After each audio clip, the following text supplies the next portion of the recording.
कक्षा 10 half yearly question paper है। Similar question आपको देखने को मिलने वाले हैं अर्धवार्षिक परीक्षा। तो पहला क्वेश्चन है, सही विकल्प चुनिए। पहला क्वेश्चन देखिए, लोहे पर जंग लगना अभिक्रिया है। लोहे पे जंग लगना कैसी अभिक्रिया है ये बताना है, ठीक है। तो क्या है, ऑप्शन दिए हैं, आपने ऑप्शन पढ़ लेने। मैं मेन आंसर पढ़ते जा रहा हूँ, नीचे आपको आंसर देते जाऊंगा। तो क्या है, लोहे पे जंग लगना क्या है, एक ऑक्सीकरण और अपचयन दोनों अभिक्रिया, मतलब ये क्या है, रेडॉक्स अभिक्रिया है, जहां पे ऑक्सीकरण भी हो रहा है और अपचयन भी हो रहा है। अभिक्रिया क्या कहलाती है, रेडॉक्स अभिक्रिया कहलाती है, ठीक है। तो इस प्रकार की अभिक्रिया क्या है, लोहे पे जंग लगना क्या है, एक रेडॉक्स अभिक्रिया है। क्लियर हो गया, लोहे पे जंग लगना क्या है, एक ऑक्सीकरण अपचयन अभिक्रिया है, ठीक है। इसके बाद नेक्स्ट क्वेश्चन देखिए, कोई विलयन अंडे के पिसे हुए कवच से अभिक्रिया कर एक गैस उत्पन्न करता है जो चूने के पानी को दूधिया कर देती है, इस विलयन में होगा। प्रश्न आपने पढ़ लिया है, तो इसमें देखो ऑप्शन दिए हुए आपको। तो इसका जो आंसर आएगा, गैस का नाम क्या होगा, गैस तो होगी हमारी हाइड्रोक्लोरिकम, और जो विलियन होगा, विलियन में होगा कैल्शियम कार्बोनेट। क्या होगा, कैल्शियम कार्बोनेट होगा, ठीक है। अंडे के कवच क्या होता है, कैल्शियम कार्बोनेट का होता है। इसमें हाइड्रोक्लोरिक अम्ल मिलाया जाता है तो क्या बनता है, कार्बन डाइऑक्साइड गैस बनती है, ठीक है। जिसकी वजह से क्या होता है, रंग दूधिया हो जाता है। चूने का पानी क्या होता है, दूधिया हो जाता है, ठीक है, दूध के जैसा हो जाता है। आगे देखिए अगला क्वेश्चन, दांतों की सुरक्षा हेतु पाई जाने वाली कठोर परत का नाम है। तो इनेमल कहते हैं इसको, क्या कहते हैं, इनेमल कहते हैं, ठीक है। इनेमल नाम है किसका, दांतों की सबसे कठोर परत जो होती है वो इनेमल है। इसके बाद अगला क्वेश्चन है, निम्नलिखित में से पादप हार्मोन्स है, इंसुलिन, थायरोक्सिन, एस्ट्रोजन और साइटोकाइनिन। पूछा गया है पादप, पादप और जंतु हार्मोन अलग अलग होते हैं। पादप हार्मोन्स है साइटोकाइनिन, क्या है, साइटोकाइनिन। इसके अलावा जो इंसुलिन, थायरोक्सिन, एस्ट्रोजन है, ये सब क्या है, जंतु हार्मोन्स है। साथ में मैंने पीडीएफ में परिभाषाएं भी आपको प्रोवाइड करा रखी है, आपने क्या करना, इजीली यहाँ से परिभाषा को देख लेना है। ज्यादा लंबी वीडियो हो जाती है, इसलिए मैं कम समय में पूरी सारे क्वेश्चन आपको यहाँ पे प्रोवाइड करा दूंगा। ये पूरी पीडीएफ बना रखी है, आप चाहो तो पीडीएफ भी डाउनलोड कर सकते हैं हमारे व्हाट्सएप चैनल से, ठीक है। निम्नलिखित में से पादप हार्मोन्स है, हो गया, ओके। उसके बाद देखिए अगला, खाद्य पदार्थ के डिब्बों पर जिंक की बजाय टीन का लेप लगाया जाता है, क्यों। क्योंकि टीन का ऑप्शन दिए हुए हैं। तो ऑप्शन क्या है इसका, जो राइट आंसर हो जाएगा वो हो जाए, टीन की अपेक्षा जिंक अधिक अभिक्रियाशील है, ठीक है। टीन की अपेक्षा जिंक क्या है, अधिक अभिक्रियाशील है, ये रख देंगे, ठीक है। ये आपका आंसर हो जाएगा इसका। यहाँ लिखा भी है टीन जिंक से अधिक अभिक्रियाशील है, क्यों, क्योंकि रीजन यहाँ नीचे दिया, आपने इसको अच्छे से पढ़ लेना है। देखो जिंक क्या करता है, वह खाद्य पदार्थ से अभिक्रिया कर सकता है जिंक, लेकिन टीन, ठीक है। तो टीन का काम अभिक्रियाशील होता है और इसलिए यह सुरक्षित रहता है, ठीक है। टीन क्या होता है, कम अभिक्रियाशील होता है जिंक के मुकाबले, ठीक है। ये आपका आंसर हो गया। अगला देखते हैं क्या है, अगला क्वेश्चन चलिए, पादप में फ्लोएम उत्तरदायी है। पादप में फ्लोएम का काम क्या है, फ्लोएम का काम होता है भोजन का वहन करना। आंसर हो जाएगा भोजन का परिवहन या वहन करना, ठीक है। तो ये आपका राइट आंसर हो जाएगा। इसके बाद आगे बढ़ते हैं नेक्स्ट क्वेश्चन की ओर, श्रेणी क्रम में जुड़े दो प्रतिरोधों को। तो सामने श्रेणी क्रम में जोड़ा जाए तो तुल्य प्रतिरोध 10 है, इन्हें समांतर क्रम में जोड़ा जाए तो तुल्य प्रतिरोध 2.4 होता है। तब प्रत्येक प्रतिरोध का मान बताइए। तो जब श्रेणी में जोड़ा जाएगा तो क्या हो जाएगा, उत्तर आएगा इसका 6। देखो कैसे आएगा, R1 प्लस R2 क्या दिया है, 10 ओम दिया हुआ है, 10 ओम दिया गया है। श्रेणी क्रम में जब जोड़ा गया है, उसका समांतर क्रम में जब जोड़ा गया 1/R1/1/R2 होता है, ठीक है। तो कितना हो जाएगा, बराबर हो जाएगा 2.4 ओम हो जाएगा। इस समीकरण को हल करेंगे तो क्या आएगा आंसर, 6 और 4 ओम प्राप्त होगा आपको, ठीक है। सिंपल सा फॉर्मूला है इसको। बाकी न्यूमेरिकल मैंने अलग से वीडियो में समझा रखा है, उसका लिंक मैं आपको डिस्क्रिप्शन में दे दूंगा, वहां से आप देख सकते हैं, वहां से सीख जाएंगे आप, ठीक है। यहाँ पे मैं क्वेश्चन को सीधे समझाते हुए चल रहा हूँ खाली। तो अगला क्वेश्चन देखिए क्या है, इंद्रधनुष, जौ है, जौ कहाँ है, ये है, चौ छ और जौ कहाँ गया हमारा, ये निम्नलिखित में से कौन सी घटनाएं इंद्रधनुष के निर्माण में सम्मिलित हैं। तो भैया इंद्रधनुष के निर्माण में परावर्तन, अपवर्तन और विक्षेपण तीनों ही सम्मिलित होते हैं। तो ऑप्शन ए हमारा क्या हो जाएगा, राइट हो जाएगा, ठीक है। अगला क्वेश्चन देखिए नेक्स्ट, क्वेश्चन नंबर 2, सोडियम को कैरोसिन ऑयल में डुबोकर क्यों रखा जाता है, कैरोसिन में डुबोकर, कैरोसिन का मतलब मिट्टी का तेल। तो सीडी आता है, सोडियम एक अभिक्रियाशील धातु है। सोडियम क्या है, एक अधिक अभिक्रियाशील धातु है, जो हवा में ऑक्सीजन के संपर्क में आते ही क्या करती है, तुरंत आग पकड़ लेती है। इसलिए इस घटना को रोकने के लिए ऑक्सीजन को कैरोसिन उसमें कैरोसिन में डुबोकर रखा जाता ताकि क्या हो, सोडियम ऑक्सीजन के संपर्क में ना आए, ठीक है। ये रीजन होता है। आंसर मैंने यहाँ लिख रखा है, आप यहाँ पे देख लेंगे। अगला है क्वेश्चन, विरंजक चूर्ण का रासायनिक नाम व सूत्र लिखिए। विरंजक चूर्ण का रासायनिक नाम और सूत्र लिखना है। तो विरंजक चूर्ण क्या होता है, कैल्शियम ऑक्सीक्लोराइड इसका रासायनिक नाम है, और जो इसका सूत्र है वो है CaOCl2, कैल्शियम ऑक्सीक्लोराइड। ठीक है, कैल्शियम ऑक्सीक्लोराइड CaOCl2। उसके अगला क्वेश्चन देखिए क्या है, पीतल तथा तांबा के बर्तनों में दही व खट्टे पदार्थ क्यों नहीं रखने चाहिए। तो आंसर दिया हुआ, दही और खट्टे पदार्थ में अम्ल होता है जो पीतल और तांबे जैसी धातुओं से अभिक्रिया करके हानिकारक लवण बना सकते हैं। यह भोजन को विषाक्त कर सकता है और खाने के लिए अनुपयुक्त बना सकता है। इसी कारण इन्हें धातु के बर्तनों में नहीं रखा जाता। किनको, दही को, खट्टे पदार्थों को किसमें रखना चाहिए, तभी देखा होगा आपने, क्या आचार को कहते हैं कांच के बर्तन में रखो। ठीक है ना, तो ये चीजें हैं, ध्यान रखना। आगे देखिए, लार में कौन सा एंजाइम पाया जाता है। ठीक है, लार में कौन सा एंजाइम पाया जाता है, एमाइलेज कहते हैं इसे। ठीक है, लार में जो होता है एंजाइम उसे एमाइलेज कहते हैं, या इसे टाइलिन भी कहा जाता है। ठीक है, लार में जो एंजाइम पाया जाता है उसे टाइलिन भी कहते हैं या एमाइलेज कहते हैं। जो भी आपको सरल लगे याद करने में वो आप याद कर सकते हैं। यहाँ पे जो स्टार्च को शर्करा में तोड़ता है, क्लियर है, कौन करता है, एमाइलेज। टाइलिन क्या करता है, स्टार्च को शर्करा में तोड़ता है। आगे देखिए, मस्तिष्क का कौन सा भाग मुख्य रूप से सोचने का कार्य करता है। तो मस्तिष्क का अग्र भाग जो होता है, अग्र मस्तिष्क जिसे कहते हैं, वो क्या करता है, सोचने के लिए कार्य करता है। आंसर लिखा है यहाँ पे, आपने चेक कर लेना है। ठीक है, सोचने के लिए उत्तरदायी। उसके बाद अगला क्वेश्चन देखते हैं, लेंस की क्षमता का सूत्र लिखिए। तो लेंस की क्षमता क्या होती है, लेंस की क्षमता उसकी फोकस की व्युत्क्रमानुपाती होती है। तो लेंस की क्षमता का सूत्र होता है P बराबर 1/f मीटर में। ठीक है, 1/f मीटर में। ठीक है, फोकस दूरी अगर मीटर में तो यहाँ पे 1 यूज किया जाता है, अगर सेंटीमीटर में तो 100 यूज किया जाएगा 1 की जगह पर। ठीक है, P क्या है, लेंस की क्षमता। जिस लेंस की क्षमता का मात्रक क्या होता है, डायोप्टर होता है। लेंस की क्षमता का मात्रक कितना होता है, डायोप्टर होता है। अगला क्वेश्चन देखते हैं, क्वेश्चन है, विद्युत लैंप में तंतुओं के निर्माण में केवल टंगस्टन का उपयोग क्यों रहता है। तो टंगस्टन का देखो सीधी सी बात यह है, टंगस्टन एक तो थोड़ा सस्ता है और इसका जो गलनांक है वो बहुत उच्च होता है। ठीक है, जो इसका गलनांक है किसका, टंगस्टन का गलनांक जो है बहुत उच्च है। कितना, 33,080 डिग्री सेल्सियस होता है, जिससे यह गर्म होने पर बिना पिघले प्रकाश उत्पन्न करने की अनुमति देता है। ठीक है, इसमें क्षमता होती क्या, ये 3,380 डिग्री सेल्सियस तक क्या होगा, गर्म भी होगा तब भी ये पिघलेगा नहीं। इसलिए टंगस्टन को क्या कहते हैं, इसका प्रयोग विद्युत लैंप तंतु बनाने में किया जाता है। ठीक हो गया, उच्च गलनांक के कारण। अगला क्वेश्चन देखते हैं, रक्तदाब नापने के लिए किस यंत्र का प्रयोग किया जाता है। ये क्वेश्चन हर बार बोर्ड एग्जाम में पूछा जाता है, या तो हाफ ईयरली में पूछ दिया जाता है आपसे, या आपके एनुअल एग्जाम में पूछ दिया जाता है। तो ये अच्छे से याद जरूर कर लीजिएगा। ठीक है, और कई बच्चे यहाँ पे गलतियां करते हैं क्योंकि नाम थोड़ा इसका टफ लगता है बच्चों को। क्या है, रक्तदाब नापने वाली मशीन का कहते हैं, स्फेग्मोमैनोमीटर कहते हैं, स्फेग्मोमैनोमीटर। ठीक है, स्फेग्मोमैनोमीटर। क्लियर हो गया, रक्तदाब या रक्तचाप नापने के लिए कौन से यंत्र का उपयोग किया जाता है, स्फेग्मोमैनोमीटर। ठीक हो गया, अगला क्वेश्चन देखते हैं। अब आगे हैं खंड 100 अति लघुत्तरीय प्रश्न। अति लघुत्तरीय प्रश्न क्या होते हैं, अति लघुत्तरीय प्रश्न, इनमें एक एक दो दो लाइन में आपको आंसर दे देना, 2-2 मार्क्स के लगभग ये क्वेश्चन है। तो किसी पदार्थ X के विलयन का उपयोग सफेदी करने के लिए होता है, पदार्थ X का नाम व उसका सूत्र लिखिए। तो पदार्थ X का नाम क्या हो जाएगा भैया, सफेदी करने में चूना होता है, चूना यूज होता है जिसे हम कहते हैं बुझा हुआ चूना, और इसका जो रासायनिक नाम है वो है कैल्शियम ऑक्साइड। कैल्शियम ऑक्साइड कहते हैं इसे। ठीक है, बुझा हुआ चूना।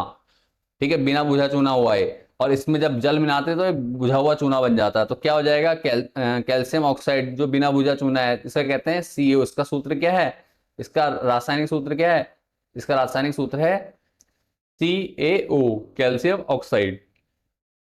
आगे कहा जा रहा है इसमें, CaSO4 इंटू हाफ H2O यौगिक का प्रचलित नाम क्या है।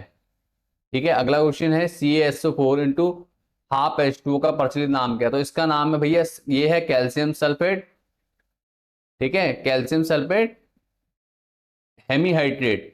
ठीक है, कैल्शियम सल्फेट हेमीहाइड्रेट कहा जाता है। और ये क्या है, प्लास्टर ऑफ पेरिस, इसे क्या कहते हैं, इसका जो प्रचलित नाम है प्लास्टर ऑफ पेरिस है, रासायनिक नाम है कैल्शियम सल्फेट हेमीहाइड्रेट। ठीक है, उसके बाद देखिए उस पदार्थ का नाम बताइए जिसे CaSO4 द्वारा बनाया जाता है। तो जिप्सम, जिप्सम के द्वारा बनाया जाता है। किसके द्वारा बनाया जाता है? जिप्सम के द्वारा बनाया जाता है। जिप्सम का सूत्र क्या होता है? CaSO4 into 2H2O। जिप्सम का सूत्र क्या है? ये दिया हुआ है CaSO4 2H2O। क्लियर है? आगे बढ़ते हैं इसी के साथ। कठिन व्यायाम या तीव्र व्यायाम का श्वसन दर पर क्या प्रभाव पड़ता है? तो सीधी सी बात है, जब हम तीव्र व्यायाम करते हैं तो हमारी मांसपेशियों को अधिक ऑक्सीजन की आवश्यकता होती है। इससे बढ़ी हुई मांग को पूरा करने के लिए श्वसन दर बढ़ जाती है। ठीक है, ये आंसर लिखा हुआ है, यहां से आपने देख लेना है। बाकी आपको पीडीएफ चाहिए, पीडीएफ आप ले सकते हैं हमारी व्हाट्सएप चैनल के थ्रू। तो आपने क्या करना, सिंपल वो करना है, या आप हमारी वेबसाइट प्रवीण जोशी क्लासेस पे जाकर भी देख सकते हैं। मैं एक बार आपको दिखा देता हूँ। यहाँ पे आपने सिंपल गूगल पे जाना है। ठीक है, आपने क्या करना है, पहले गूगल पे जाना है और यहाँ पे टाइप करना है प्रवीण जोशी क्लासेस। ठीक है, क्या करना है, प्रवीण जोशी क्लासेस, चैनल का नाम टाइप करेंगे और एंटर कर देंगे। जैसे ही आप चैनल एंटर करेंगे पहली वेबसाइट आ जाएगी, प्रवीण जोशी क्लासेस दिखाएगा। इस पर आपने सिंपल क्लिक करना है, सीधे वेबसाइट हमारी ओपन हो जाएगी। इस टाइप से आपके सामने स्क्रीन आ जाएगी और आपने क्या करना, राइट साइड में क्लिक करना है। यहाँ से आपको सारे मिल जाएंगे, मेन्यू मिल जाएगा। एनसीईआरटी सॉल्यूशन आपको यहाँ मिल जाता है। ठीक है, NCERT books Hindi CBSE syllabus मिल जाएगा आपको यहाँ पे हमारा 2025-26 का करंट ईयर का। और साथ में प्रीवियस ईयर क्वेश्चन पेपर आपको चाहिए, यहाँ से मिल जाएंगे। टॉप 30 क्वेश्चन पेपर जिन बच्चों को चाहिए इनकी पीडीएफ वो यहाँ से डाउनलोड कर सकते हैं। सभी क्लास की आपको अवेलेबल है, जैसे अक्सर इसकी यहाँ पे सामने दिख रही है। यहाँ से आपने सब्जेक्ट चुनना है अपना, हिंदी, इंग्लिश, विज्ञान, सामाजिक, गणित, सबके हमने अवेलेबल करा रखे हैं। आपने क्या ना, सिंपल यहाँ से क्लिक करना और पीडीएफ परचेज कर लेनी है। ठीक है, 20-30 रुपए की पीडीएफ है जिसमें 40 से टॉप 30 क्वेश्चन दिए गए हैं और लगभग हर पीडीएफ में 30-40 क्वेश्चन हैं छोटे छोटे, ताकि आप अच्छे से याद कर सकें और उसी से पूरा पेपर आपका बनने वाला होता है। ठीक है, तो ये सारे क्वेश्चंस के कुछ स्क्रीनशॉट्स है, आपने करना यहाँ से परचेज कर लेने हैं।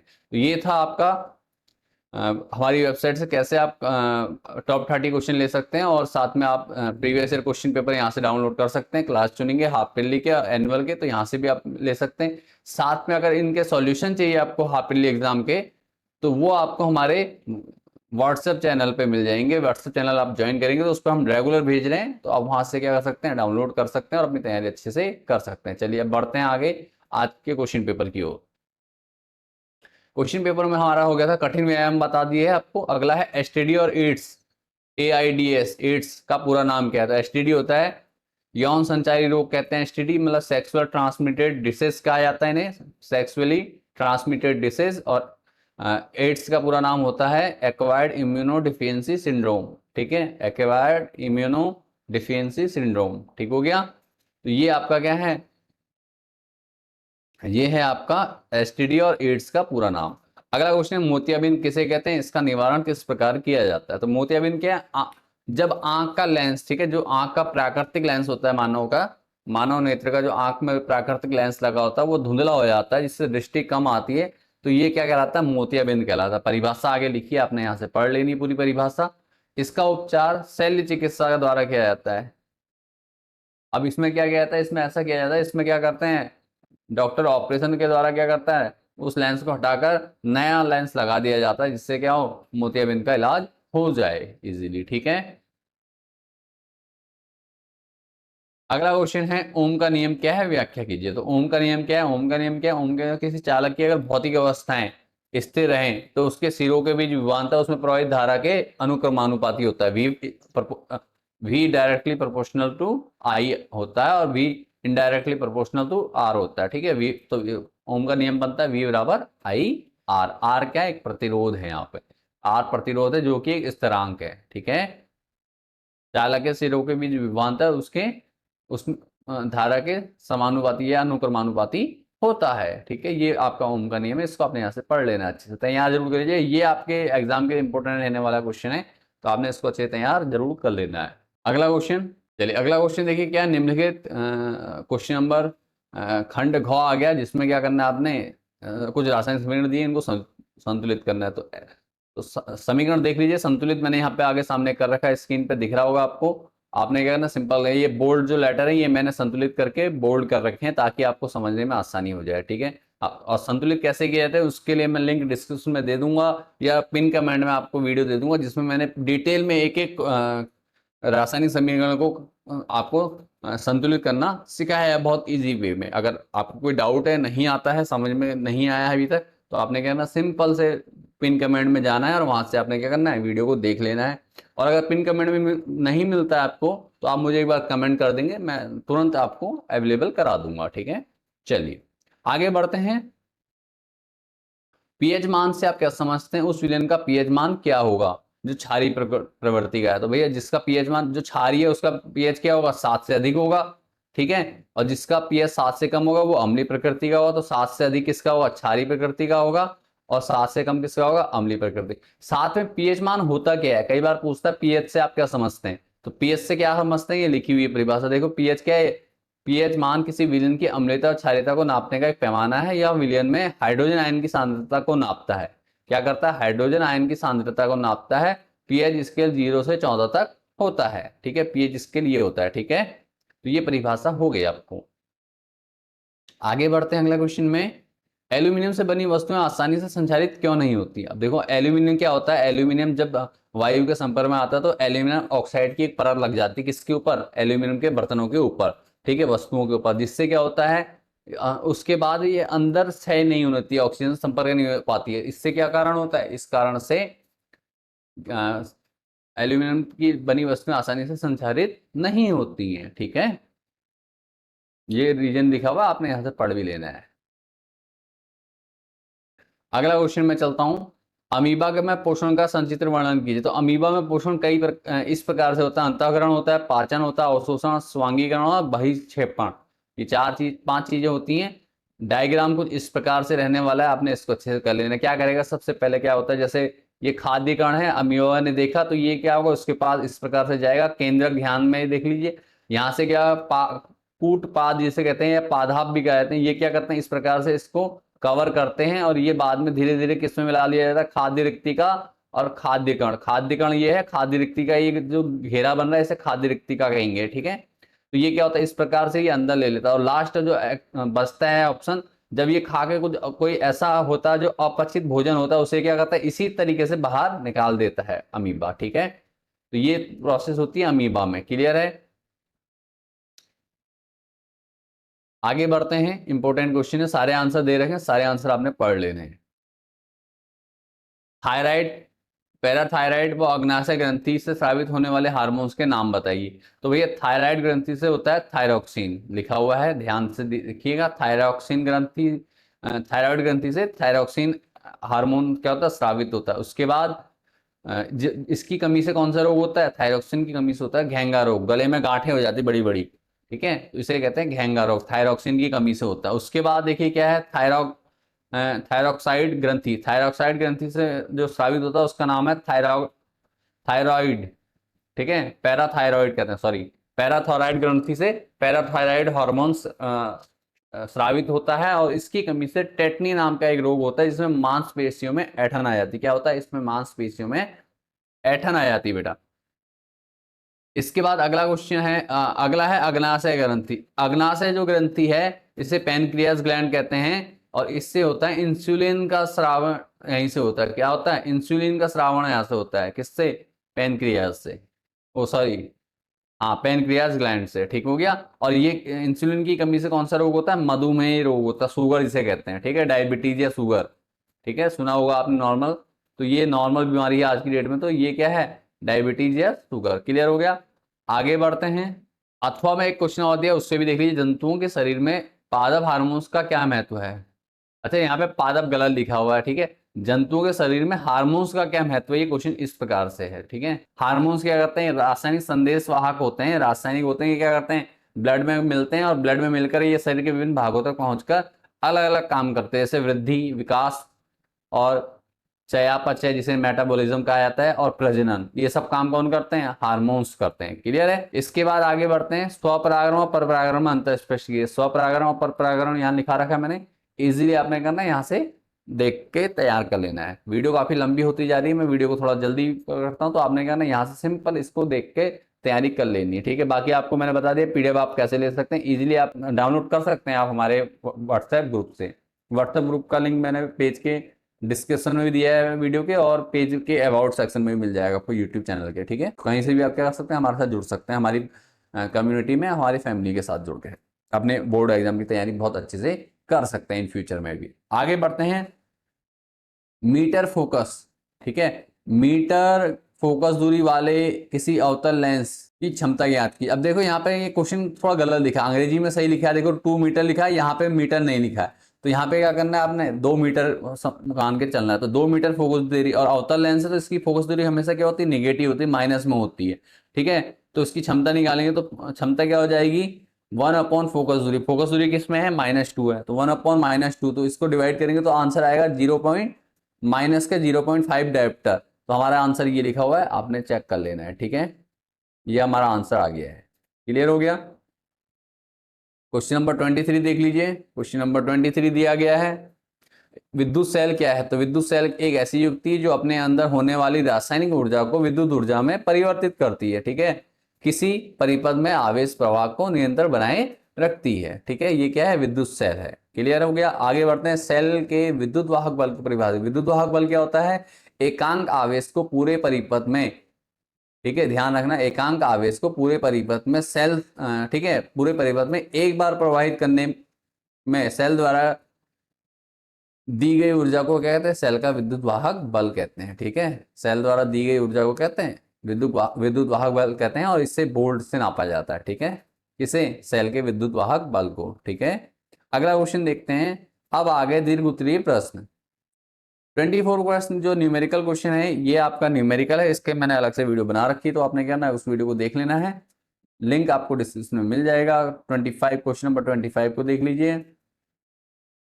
अपचयोपचय या रेडॉक्स अभिक्रिया, एक उदाहरण का वर्णन दीजिए। तो रेडॉक्स अभिक्रिया होती है वह अभिक्रिया जिसमें उपचयन और अपचयन दोनों प्रक्रियाएं एक साथ होती हैं, उसे क्या कहते हैं, रेडॉक्स अभिक्रिया कहते हैं। क्या कहते हैं, रेडॉक्स अभिक्रिया कहते हैं। उपचयन क्या मतलब क्या है, उपचयन का किसी पदार्थ में ऑक्सीजन का जुड़ना या हाइड्रोजन का निकलना क्या कहलाता है, उपचयन कहलाता है। अपचयन क्या कहलाता है, किसी पदार्थ में हाइड्रोजन का जुड़ना या ऑक्सीजन का निकलना, ठीक है।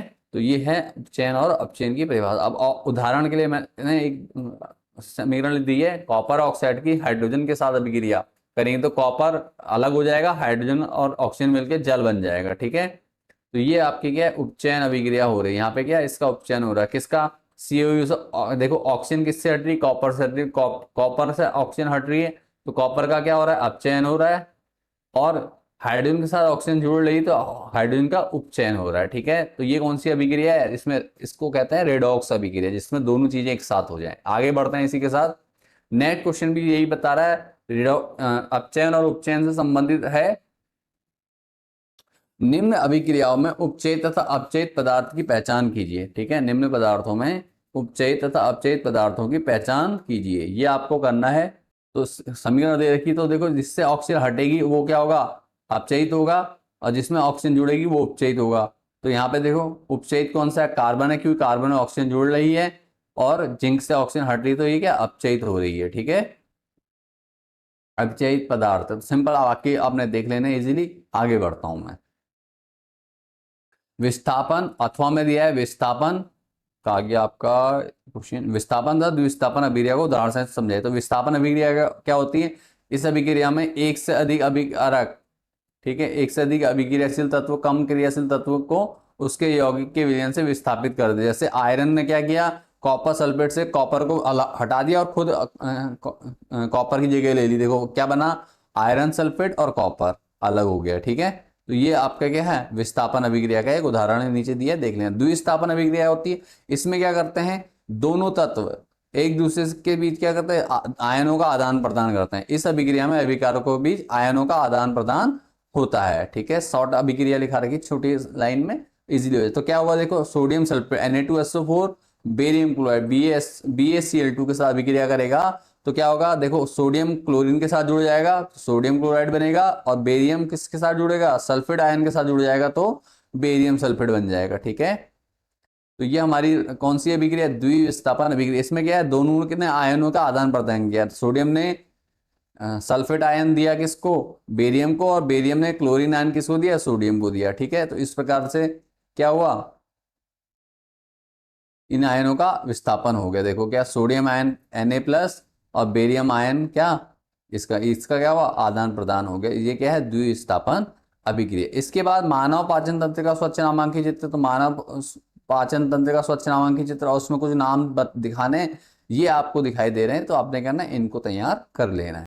तो मैंने यहाँ पर डायग्राम बना रखा है, आपने इस डायग्राम को अच्छे से स्क्रीनशॉट लेकर के तैयार कर लेना है। इसमें सारी चीजें बता रखी हैं, मुख, जीभ, ग्रसनी, ग्रसिका, ये नली को ग्रसिका कहते हैं, अमाशय, यकृत, पित्ताशय एक छोटा सा यहाँ पे ये है, ये अग्नाशय है नीचे, उसके बाद छोटी आंत, फिर बड़ी आंत, रेक्टम और मलद्वार, एनस जिससे कहते हैं। ठीक है, सारी चीजें मैंने यहाँ पे दिखा रखी हैं, आपने क्या करना है इस इमेज में देख लेना है। क्लियर है, इस इमेज में सब कुछ दिख जाएगा आपको। आगे बढ़ते हैं, प्रतिवर्ती क्रिया किसे कहते हैं। तो प्रतिवर्ती क्रिया किसे कहते हैं, किसी भी उद्दीपक के प्रति मस्तिष्क के हस्तक्षेप के बिना होने वाली तीव्र और स्वचालित अनुक्रिया को प्रतिवर्ती क्रिया कहते हैं। मतलब जो भी ऐसी कोई, जैसे कांटा चुभने पर हमारे दिमाग तक सिग्नल पहुंचने से पहले हमारा पैर उड़ जाता है ना, पैर में अगर कांटा चुभ जाए तो, या हाथ किसी गर्म चीज पे लगे तो दिमाग तक संदेश पहुंचने से पहले क्या होगा, हाथ दूर हो जाएगा। इस प्रकार की जितने भी एक्शन होते हैं ये प्रतिवर्ती क्रिया के अंतर्गत आते हैं। ठीक है,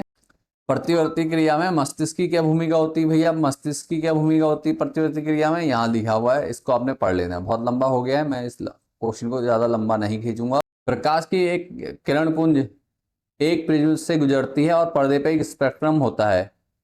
ठीक है, स्पेक्ट्रम प्राप्त होता है, प्रिज्म द्वारा प्रकाश विश्लेषण को दर्शाने की आरेख बनाई। तो आरेख आपके सामने ये दिया हुआ है, मैंने प्रश्न नंबर क का उत्तर, आपने इसको अच्छे तैयार कर लेना है। 7 रंग की, देखो पहले एक प्रकाश किरण आएगी, वो थोड़ा सा मुड़कर फिर आगे मुड़कर 7 रंगों की प्रकाश किरणों में बढ़ जाती है। 7 रंगों के नाम दिए हुए हैं, आपने यहाँ से देखना है। इसको विब्ग्योर के नाम से याद किया जाता है। ठीक है, बैगनी, जामुनी, नीला, हरा, पीला, नारंगी और लाल।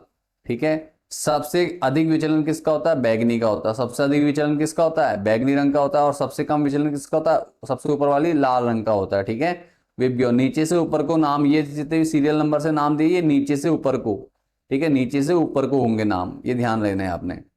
अगला क्वेश्चन देखिए क्या है, प्रश्न नंबर 29 है हमारा, धातु और धातु में अंतर। धातु और धातु में अंतर यहाँ मैंने आपको दे रखे हैं सारे, आप मिनिमम 3 से 4 या 5 आप जितने इजीली याद कर सकते हैं, 4-5 कम से कम याद कर लीजिए, इतने में आपको पर्याप्त नंबर मिल जाते हैं। ठीक है, तो इसको देख करके अच्छे से याद कर लीजिए। ठीक है, धातुएं आमतौर पर ठोस होती हैं, धातुएं चमकीली होती हैं, धातुएं ऊष्मा और विद्युत की चालक होती हैं, आघातवर्धनी और तन्य होती हैं। ठीक है, धातुएं कठोर होती हैं, ये सब है। अधातुएं क्या होती हैं, अधातुएं तीनों अवस्था में पाई जाती है, ठोस, द्रव, गैस में। ठीक है, और अधातुएं चमकीली नहीं होती आयोडीन और ग्रेफाइट को छोड़कर। ये दो क्या है, एक अपवाद है। अधातु ऊष्मा और विद्युत की कुछ अलग होती है। ठीक है, ग्रेफाइट को छोड़कर। इसी प्रकार अधातु आघातवर्धनी और तन्य नहीं होती हैं। ये हो गया। उसके अगला क्वेश्चन देखिए, लास्ट क्वेश्चन जो इंपॉर्टेंट क्वेश्चन है, उसके बाद एक और क्वेश्चन है उभयधर्मी ऑक्साइड क्या है। तो उभयधर्मी ऑक्साइड क्या होते हैं, वे ऐसे ऑक्साइड जो अम्ल और क्षारक दोनों से अभिक्रिया करते हैं और लवण और जल बनाते हैं, उन्हें क्या कहते हैं, उभयधर्मी ऑक्साइड करते हैं। ठीक है, तो अम्ल और क्षारक दोनों के साथ अभिक्रिया करते हैं ये लोग, ये ऑक्साइड कौन से, उभयधर्मी ऑक्साइड। उसके बाद देखिए क्या होता है, अगला लास्ट जो क्वेश्चन है आपका, आप प्रकाश के अपवर्तन से क्या तात्पर्य है, इस नियम को, इसका नियम भी लिखिए। तो प्रकाश का अपवर्तन और इसके नियम लिखने। तो प्रकाश का अपवर्तन कहलाता है जब जब कोई प्रकाश किरण एक पारदर्शी माध्यम से दूसरे पारदर्शी माध्यम में जाती है, ठीक है, तो वो अपने मार्ग से विचलित हो जाती है। ठीक है, एक माध्यम से दूसरे माध्यम में जाएगी, इस घटना को प्रकाश का क्या कहते हैं, अपवर्तन कहते हैं। क्या कहते हैं इसे, प्रकाश का अपवर्तन कहते हैं। अब अपवर्तन के नियम क्या होते हैं, दो नियम होते हैं। पहला नियम क्या है, आपतित किरण, अपवर्तित किरण, और दोनों माध्यमों के बीच अलग करने वाला आपतन बिंदु, तीनों अभिलंब एक ही तल पे होते हैं। आपतित किरण, अपवर्तित किरण और आपतन बिंदु पर अभिलंब, तीनों एक ही तल में होते हैं। दूसरा नियम क्या है, इसे स्नेल का नियम कहते हैं। प्रकाश की किसी निश्चित रंग या निश्चित माध्यम के युग्म के लिए आपतन कोण की जया और अपवर्तन कोण की जया का मान कितना होता है, स्थिर अनुपात होता है, जिस नियतांक होता है कहते हैं, स्थिर होता है। ठीक है, ये होता है, ये दो नियम है, आपने इसको भी अच्छे से तैयार कर लेना है। अगर परिभाषाएं आपने अपनी नोटबुक में सरल हैं तो कोई दिक्कत नहीं, आप वहां से याद कर सकते हैं, अदरवाइज आप यहाँ से भी याद कर सकते हैं। और इसके अलावा मैंने इजी में समझा भी रखा, इजी को समीकरण परिभाषाओं को मैंने चैप्टर वाइज तो आपने क्या करना, उन वीडियोस को देख लेना है और अपनी तैयारी अच्छे से कर लेनी। उम्मीद करता हूँ वीडियो अच्छे से आपको पसंद आई होगी, और वीडियो अगर अभी तक लाइक नहीं किया तो एक लाइक कर दो, ताकि मुझे पता चल सके आप लोगों को वीडियो पसंद आई है। दूसरा, वीडियो को दोस्तों के साथ शेयर कर दो ताकि वो भी अपनी तैयारी कर सकें और अपने एग्जाम में अच्छा स्कोर कर सके। चलिए मिलते हैं नेक्स्ट वीडियो में। वीडियो को देखने के लिए धन्यवाद। Thanks for watching this video and bye.